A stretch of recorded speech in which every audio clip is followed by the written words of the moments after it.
Hey there, how's it going? This is the very first and hopefully a series of reviews me and this fellow here are going to do. And the first one we're going to start off with today is Super 8. Super 8, the summer blockbuster by J.J. Abrams, which, you know what, before we even start, do you think he made that name, it's possibly a stage name based off of J.J. Adams, the character from Forbidden Planet? I have no idea. It's very, very, very, very similar. He's like, maybe he's a huge closet Forbidden Planet fan, and maybe that's his stage name. J.J. Abrams. I'm sure we can find that out on YouTube. Probably a way to find out on IMDb. the internet. Yes. Anyway, Super 8, we're here to talk about it. My thoughts, his thoughts. Let's go for it. All right, Super 8 is a film about a bunch of young filmmakers making a Super 8 zombie movie who unwittingly discover a government conspiracy that involves extraterrestrial life on our planet. And I thought it was a very, very strong movie. It was really well captured the 70s Spielberg feel of like the magic that the movie magic that Spielberg did in the 70s with Jaws and Close Encounters of the Third Kind, and then later with Raiders and E.T. And yeah, I was just impressed with the overall like presentation of the movie, and I really liked the structure of the movie was sort of similar to that of Jaws, in that you had like long beats of like sort of character study and character drama, and then all of a sudden you'd have the monster showing up out of nowhere, and it was very much in structure with Jaws. And then obviously the extraterrestrialness of Close Encounters of the Third Kind especially, and then E.T. a little bit in there. I really liked the characters. The characters were the strong point of the movie. I thought that especially the little kid who was played by Joel Courtney. I have him written down. Played by Joel Courtney. Is it the lead kid you're referring to? Yeah, he was a phenomenal actor. He was fantastic, and his like he had that hauntedness that like made him seem more adult than he actually was, but he still had the innocence of a little kid like he was. I thought he was really, really well cast, and especially Ellie Fanning was the little girl in it, his co-star, and she was the best best actor in the movie all around. She was phenomenal, especially in the train scene. The acting within the acting. Yeah, the acting. I thought that was a little good. That was amazing. I was so impressed with her, and yeah, JJ just did a really good job with the movie. My biggest complaint, oddly enough, is that the first like 30 minutes I thought were the best 30 minutes of movie I've seen this year. Like the best 30, like that opening intro is just incredible. The thing that the movie didn't necessarily need, I felt, was the monster story.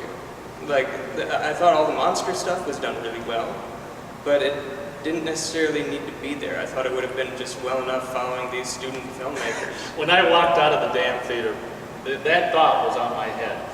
You know what? This would have been, it's the fantastic movie if it was about young kids making a movie. Yeah. And you know, the only thing is the train thing was a little bit of drama. I think that you're exactly right. Well, for me, the monster sci-fi elements was the weakest parts of the movie. And what I didn't like is it seems like I only saw it once.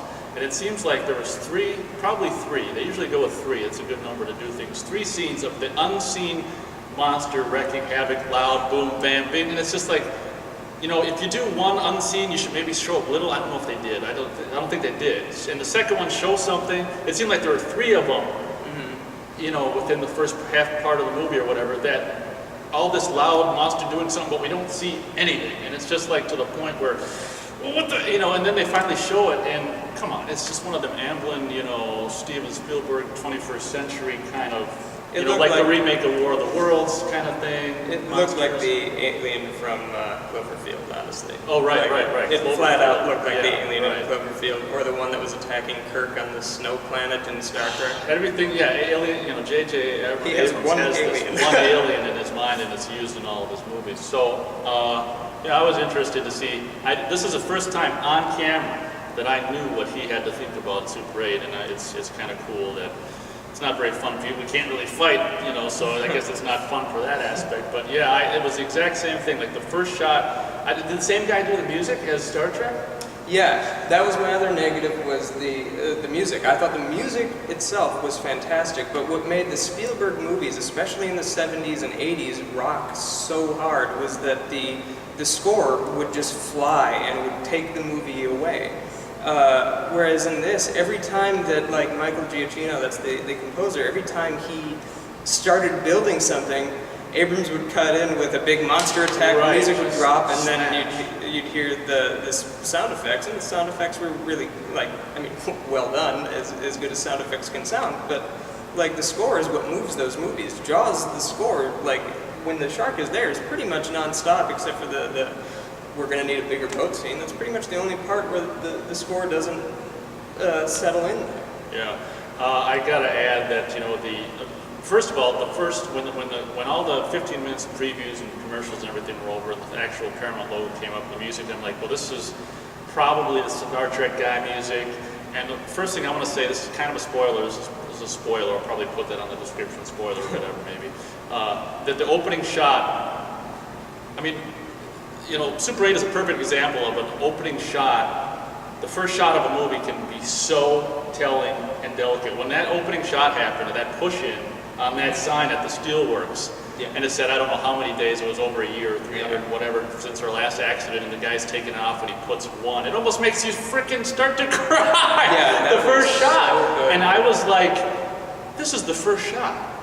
You know, is this going to be the best movie ever made or what? Yeah. Because it started off that way. And then, you know, we cut to the kid, you know, well, I won't give it all away, but I wanted to point out that first shot. That was opening like, shot, you know what? So good.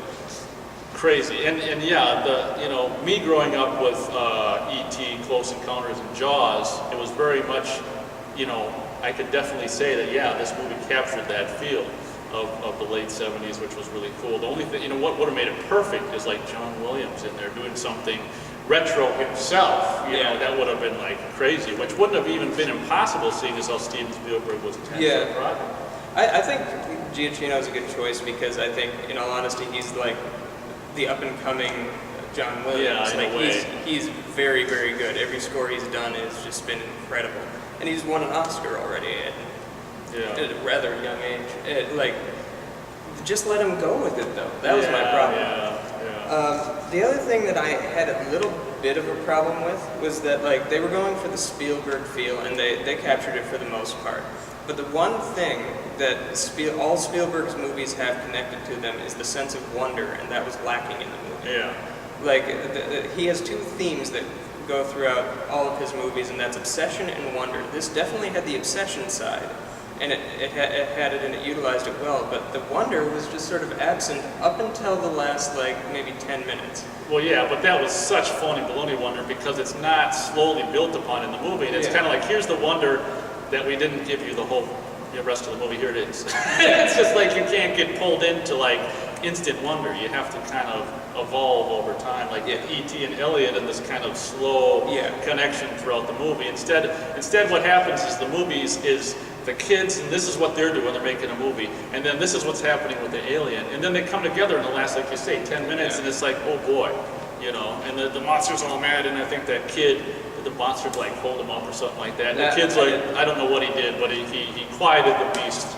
Well, that was one of the things that I did really like was the scene, and the reason being is it was just like a throwaway line that was in like the middle of the movie when the two kids are watching the Super 8 film that they were making of the train wreck. I believe that's the scene where he starts. No, it was a different scene where the little kid's talking with Ellie Fanning, talking about his mom and how his mom had a way of looking at him, but not looking at him, but into him. And then the alien, when he picks him up at the end, this is complete spoiler, does the same, gives him the same look. Like we'll put spoiler. The eyes peel back, and you see the true alien's eyes looking deep into the little kid's eyes. And I thought that was really well paralleled. Like, that was nicely set up and nicely paid off if you were, like, paying attention. I don't think that was. Yeah, I really liked that. I was impressed with that. And also, like, the alien gives him understanding through osmosis, I guess. I don't know. And then that was it. Oh, at that time? Yeah, at Yeah, that it was time, like yeah. like an ESP thing? Yeah. Right, I think I got that. Yeah. Like I say, we should have done this, preferably sooner. I haven't seen it for weeks and weeks, so, Yeah. in the future, we'll hopefully do it after, We'll do a little sooner after we Yeah. see it. But I don't know, do you have anything else to add? Or? The one thing, did you stay through the Yes, credits? I wanted to say, I hope you did too. Yeah, that was like, that kind of made up for the, The best, like, after the first half hour, the best thing in the movie is the end credits. If you stay about a minute into the end credits, they start showing the short film that the kids are making through completion. It's the whole just thing like- from beginning to end, Yeah. right? Yeah.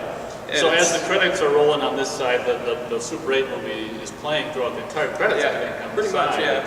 And yeah, you're right, that's like the best thing of the last half of the movie. Yeah. So Yeah, it was so don't, incredible. don't leave. Yeah. Watch So many people left. I know, well, they always do that. Do they do that on purpose, the movie makers, where they pretend to go normal and then everyone gets up, and what you have is then the extra stuff will start and everyone stands there right in front of the exit and watches it. Yeah, some people were doing that in my Yeah, theater right. too. Yeah, but I thought that was really good. Overall, I think it is a very good movie, and I like the parallels that the characters had to other Spielberg characters. Like the dad was very much like the dad, who was really well played by Kyle Chandler. He very much paralleled Sheriff Brody and Indiana Jones. Like, he sort of seemed like a Did you mashup. say Sheriff Brody and Indiana Jones? Yeah, he was sort of like a cross between those. Did you? Wait.